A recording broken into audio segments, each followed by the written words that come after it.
Assalamualaikum warahmatullahi wabarakatuh. Kita belajar lagi dalam program REFD, Real English for Daily Interaction.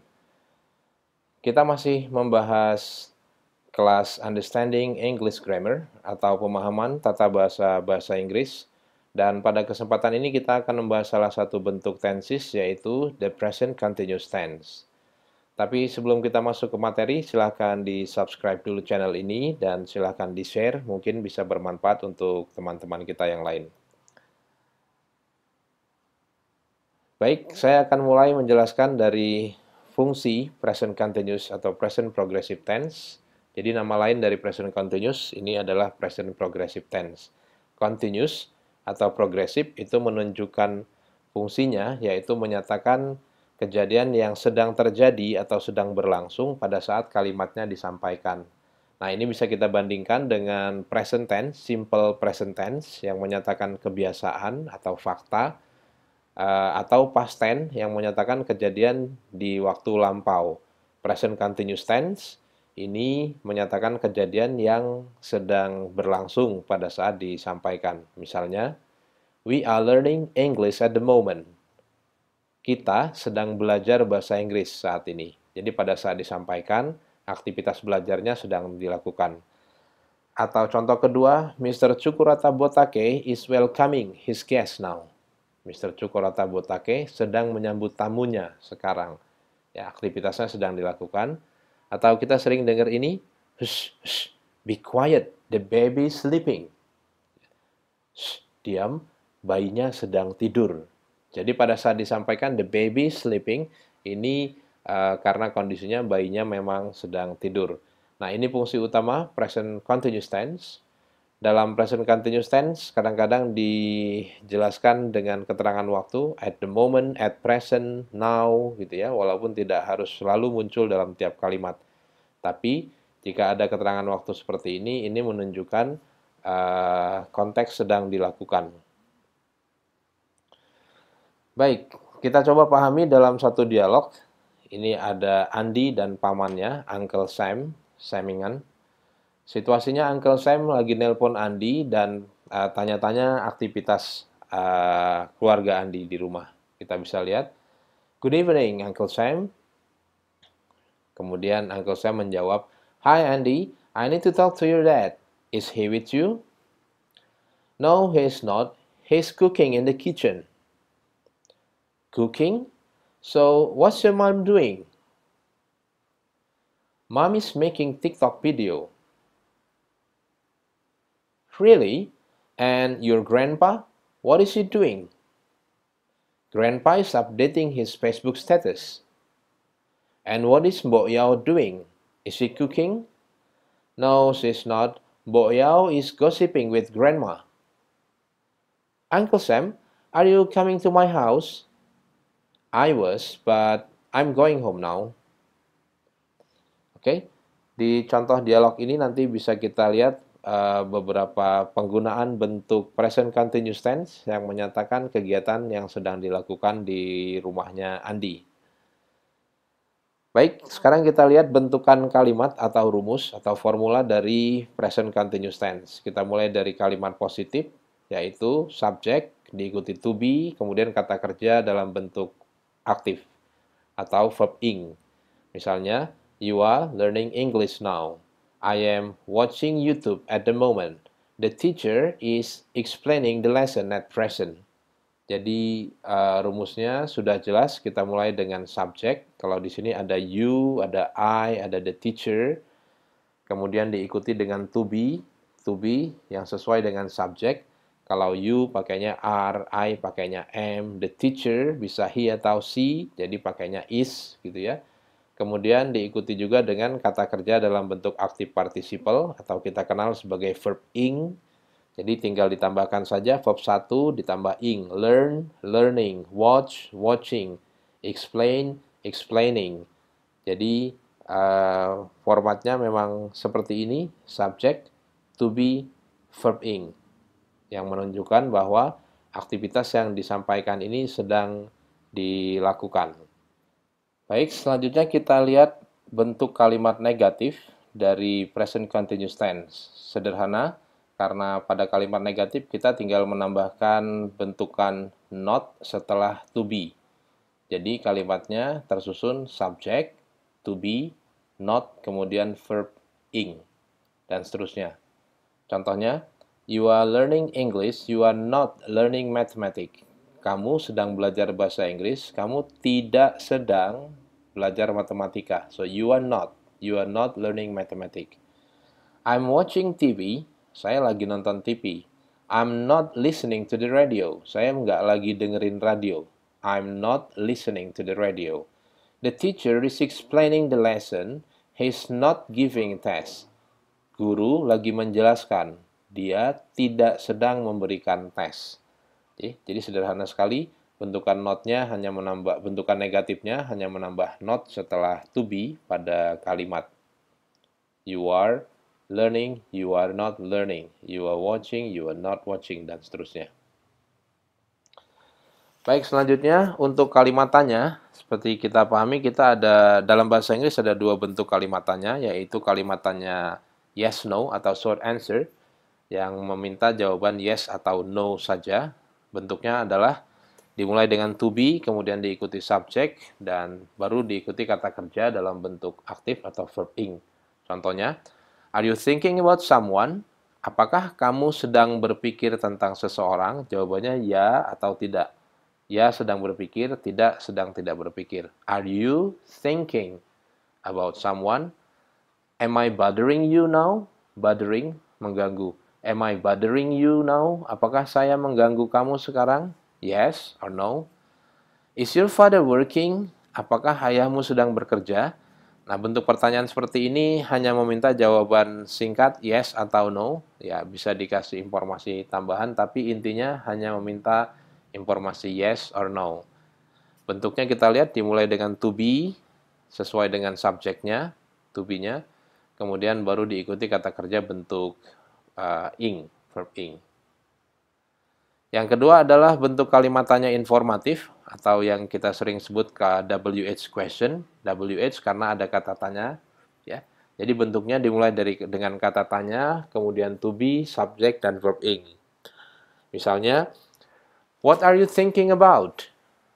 Apa yang kamu pikirkan? Jadi yang ditanyakan adalah informasi apa yang kamu pikirkan. Jawabannya about you, misalnya. Saya berpikir about you. Jadi yang ditanyakan objeknya. Atau why is he smiling at you? Kenapa dia senyum kepadamu? Why, menanyakan alasan. Ya. Where are you going? Kamu sedang pergi kemana? Jawabannya where, itu meminta informasi tempat. Misalnya to school. Gitu. Jadi bentukannya mengikuti format kata tanya, kalimat tanya normal, yaitu kata tanya, to be, subject, dan verb ing. Kita coba analisa di sini. What is Jack hitting? Apa yang dipukul Jack? What is Jack hitting? Jawabannya bisa a mosquito. Jack is hitting a mosquito. Jack memukul nyamuk. Kita lihat di sini Jack berfungsi sebagai subjek dan mosquito sebagai objek. Jadi untuk menanyakan apa yang dipukul Jack, kita gunakan kalimat standar what is Jack hitting? What is Jack hitting? Apa yang sedang dipukul Jack? Atau untuk menanyakan yang lain, contohnya whom is Jack talking to? Whom is Jack talking to? Jack lagi ngobrol dengan siapa? Jawabannya Jack is talking to Ben. Jack lagi ngobrol sama Ben. Kita lihat Jack sebagai subjek dan Ben sebagai objek.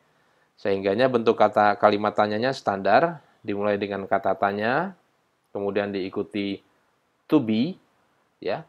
Kata tanya, to be, baru subjek. Di sini pelakunya adalah Jack. Jack yang memukul nyamuk, Jack yang ngobrol dengan Ben, ya. Baru diikuti bentukan ing. Nah, ini bentuk kata tanya standar, artinya berlaku untuk kebanyakan kalimat yang menggunakan kata tanya, to be, subject, verb ing. Sekarang kita akan bandingkan dengan pengecualian pada saat kata tanya menggantikan subjek dalam kalimat.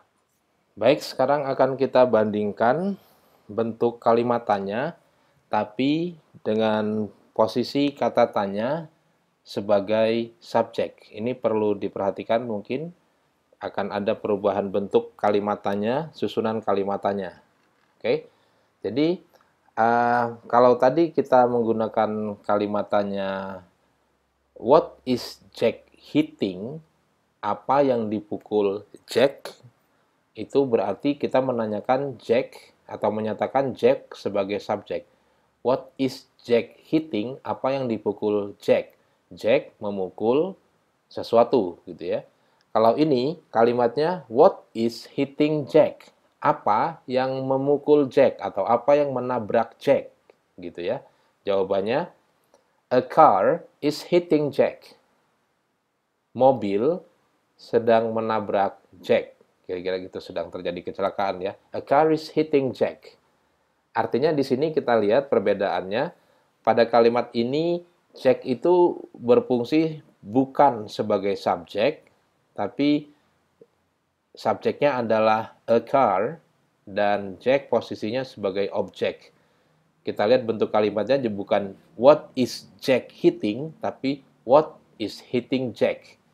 What di sini menggantikan posisi a car, dan untuk kalimat tanya seperti ini, tidak berlaku rumus kalimat yang tadi, kata tanya, to be, subject, verb. Ini malah terbalik, kata tanya, to be, verb, baru objek. Jadi yang bagian belakang ini objek, bukan subjek. Subjeknya adalah kata tanya itu sendiri. Contoh yang lain, who is talking to Jack? Siapa yang lagi ngomong dengan Jack? Siapa yang lagi ngomong dengan Jack? Artinya Jack sebagai objek, dan yang ngomong dengan Jack itulah subjeknya. Ben is talking to Jack. Ben yang lagi ngobrol sama Jack. Artinya Jack juga bukan objek dalam kalimat ini. Subjeknya adalah Ben yang melakukan, dan Jack adalah objek. Ben ngobrol dengan Jack. Jadi subjeknya Ben. Sekali lagi, untuk formasi atau untuk pemahaman kalimat seperti ini, maka format kalimatnya berbeda. Kalau tadi kata tanya dulu, ya ini masih sama, kata tanya dulu, tapi kemudian diikuti to be dan kata kerja. To be dan kata kerja. Kalau yang tadi kan setelah to be, subjeknya. What is Jack hitting? Kalau yang ini, what is hitting Jack? Baru diikuti objeknya. Oke, jadi yang membedakan adalah apakah kata tanyanya berfungsi sebagai subjek atau kata tanyanya menanyakan objek dari kalimat. Pada format yang umum, kata tanya itu menanyakan alasan, menanyakan objek, dan sebagainya. Tapi pada saat kata tanya berfungsi sebagai subjek, maka format kalimat tanyanya langsung kata tanya, diikuti to be, langsung kata kerja, langsung objek. Ya, karena sekali lagi kata tanya di sini berfungsi sebagai subjek. Silakan diulang-ulang untuk bisa memahami dengan baik penjelasan ini. Baik, sekarang kita coba lihat contoh-contoh soal. Yang pertama, the fat boy bla bla bla football with his friends now. Pilihan jawabannya are playing, is play, plays, is playing. Jadi kita tahu di sini bagian yang kosong ini mencari bentuk kata kerja yang tepat. Petunjuknya ada now, ini menunjukkan bahwa keterangan waktu untuk present continuous tense yang sedang kita pelajari. Dan kemudian ada clue the fat boy sebagai subjek, yang berarti ini menunjukkan subjeknya adalah he. Kalau begitu, kalau dia he, maka dalam susunan present continuous tense dia akan membutuhkan to be, is. Ya. Nah, dari sini sebetulnya sudah kita langsung dapat jawabannya yang menggunakan verb ing dan to be, is. Jadi kita langsung dapat jawabannya. Are ini salah karena are tidak sesuai dengan subjek he. Is tidak ditemani kata kerja bentuk ing. Yang C ini untuk present tense. Jadi jawaban yang tepat is playing. Is cocok untuk subjek the boy, the fat boy, dan playing cocok. Oke, kita lihat contoh berikutnya. Ada soal, my friend and I, bla bla bla, uniform to school. A, B, C, D are not wear, not wearing, dan not wearing. Kita lihat di sini yang dicari adalah bentuk kata kerja yang tepat. Ya, kita mencari bentuk kata kerja karena kita sudah mempunyai subjek, my friend and I, ini subjek. Kemudian kita bisa menyimpulkan bahwa yang hilang adalah bagian kata kerja. Ini bisa kita konfirmasi juga dengan melihat pilihan pada option A, B, C, D. Ini menunjukkan bagian kata kerja yang hilang. Jadi kita lihat di sini, kita kalau melihat clue dari jawaban, ini akan membentuk jawaban bentukan kalimat negatif. Ya, bentukan kalimat negatif, dan bentukan kalimat negatifnya, kalau kita lihat clue dari jawaban, di sini akan menggunakan bentukan verb ing. Jadi, kita bisa simpulkan jawabannya harus mempunyai subjek. Di sini sudah ada my friend and I, kemudian to be yang cocok dengan my friend and I, karena ini dua orang, maka dia akan menjadi are, we gitu ya, we, nanti to be-nya menjadi are, dan kemudian diikuti verb ing. Kalau gitu, kita bisa langsung saring lagi, yang ada to be tapi tidak pakai ing, itu out. A sama D ini sudah pasti salah. Jawabannya kalau nggak am not wearing, are not wearing, karena dia perlu to be, not verb ing. Sekarang kita cocokkan untuk subjek my friend and I, ini sama dengan we, maka yang cocok adalah, jawabannya adalah are. My friend and I are not wearing. Jadi bukan am. Kalau am hanya untuk I saja. Ya, jadi jawaban yang A salah, yang B juga salah karena to be-nya am, dan yang C salah karena tidak punya to be. Baik, contoh soal berikutnya, bla bla bla in the class now. Kemudian jawabannya, no, the students are doing the test. Optionnya, what are the students studying? Are the students studying? Do the students studying? Dan what the students are study. Kita lihat di sini soalnya mencari format kalimat tanya dalam present continuous tense. Kita tahu present continuous tense karena jawabannya menunjukkan seperti itu. The students are doing the test. Ya, berarti yang dicari adalah present continuous tense. Kemudian kita lihat ada clue kedua, ini ada jawaban no, ini menunjukkan bahwa pertanyaannya adalah yes no question, tidak menggunakan kata tanya. Kalau gitu, kita langsung tahu A sama D pasti hilang, karena jawabannya yes no question itu dimulai dengan auxiliary, are atau do atau is dan sebagainya. Oke, dan ini menunjukkan kalau dia present continuous tense, dia membutuhkan to be. To be, subject, verb ing. Sampai sini kita langsung dapat do juga salah, karena yang dibutuhkan adalah to be. Jadi, kita bisa dapat jawabannya, yaitu jawaban yang B. Are the students studying? Apakah para siswa sedang belajar di kelas? Jawabannya no. Jadi kita menggunakan yes no question. Oke, contoh soal yang terakhir, di sini ada gambar, terus ada dialog singkat. Jack, what are you doing? Jack, kamu lagi ngapain? Kemudian Jack menjawab, now, bla bla bla bla bla bla. Pilihannya, I eating, I am breakfast, I am having. Ya, jadi kita dapatnya di sini, what are you doing adalah pertanyaan dalam bentuk present continuous tense. Kalau gitu jawabannya juga present continuous tense dalam bentuk positif. Artinya, tersusun dari subjek, to be, verb ing. Subjek, to be, verb ing. Kita lihat susunan kalimat ABCD yang memenuhi subjek, to be, verb ing, itu hanyalah yang D. I am having. I am having breakfast. Jadi kalau yang A, I eating, itu tidak punya to be, jadi salah. Atau I am breakfast, tidak punya verb ing. Atau yang C, I am have, ini double verb. Ada to be, ada verb 1, breakfast. Jadi, yang paling cocok adalah I am having breakfast. Atau pada konteks yang lain mungkin bisa digantikan dengan I am eating breakfast. Oke, itu yang bisa kita bahas pada kesempatan ini. Mudah-mudahan bermanfaat. Thank you and wassalamualaikum warahmatullahi wabarakatuh.